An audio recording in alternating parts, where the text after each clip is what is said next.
ऐन वेळेस नाशिक महापालिकेत भाजप शिवसेनेची युती झालेली आहे। अण्णा, ऐन वेळेस जे युती झाली, आपल्याला जे उमेदवारी अर्ज मिळाले, माननीय शिवसेनेचे मुख्य नेते एकनाथजी शिंदे साहेब यांनी यापूर्वीच आम्हाला तशा सूचना केल्या होत्या आणि हे संपूर्ण जे श्रेय आहे नाशिक महानगरपालिकेमध्ये महायुतीचं हे माननीय शिंदे साहेब आणि माननीय देवेंद्र फडणवीस साहेब, माननीय गिरीश भाऊ महाजन आणि माननीय दादाजी भुसे साहेब। काय आव्हानं वाटतं? नाही, अजून प्रक्रिया सुरू व्हायची, नंतर बोलतो।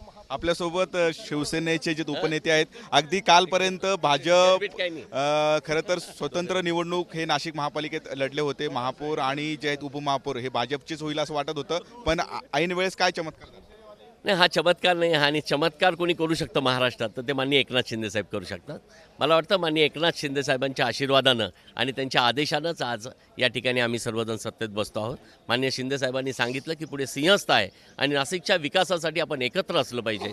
आपण केंद्रात आणि राज्यात एकत्र आहोत, तर नाशिकमध्ये आपण एकत्र असलं पाहिजे, असे आदेश माननीय एकनाथ शिंदेसाहेबांनी दिले आणि त्याचं पालन आज आम्ही करतो आहोत। खरं तर दादा, आपल्याकडनं पण 2-3 लोकांनी जे उमेदवारी अर्ज दाखल केले होते, त्या लोकांनी मागे घेतले। हां, इच्छुक बरेच जण असू शकतात, त्याबद्दल काही दुमत नाही, परंतु माननीय एकनाथ शिंदेसाहेबांनी सांगितलं विलास शिंदे यांनाच उपमहापौर पदाची उमेदवारी द्या आणि त्या पद्धतीचे व्हीप आता आम्ही बजावतो आहोत। तर अशा पद्धतीचं व्हीप नाशिक महापालिकेमध्ये बजावण्यात आलेलं आहे। ऐन वेळी भाजप शिवसेनेची युती नाशिक महापालिकेमध्ये झालेली आहे, त्यामुळे शिवसेनेकडनं विलास शिंदे यांनी जे आपलं जे उपमहापौर पदासाठी उमेदवारी अर्ज दाखल केलेली आहे, त्यामुळे अगदी काही वेळानंतर ही संपूर्ण निवडणुकीची प्रक्रिया होईल आणि त्यानंतर भाजपचा महापौर आणि शिवसेनेचा उपमहापौर हे नाशिक महापालिकेमध्ये विराजमान होतील।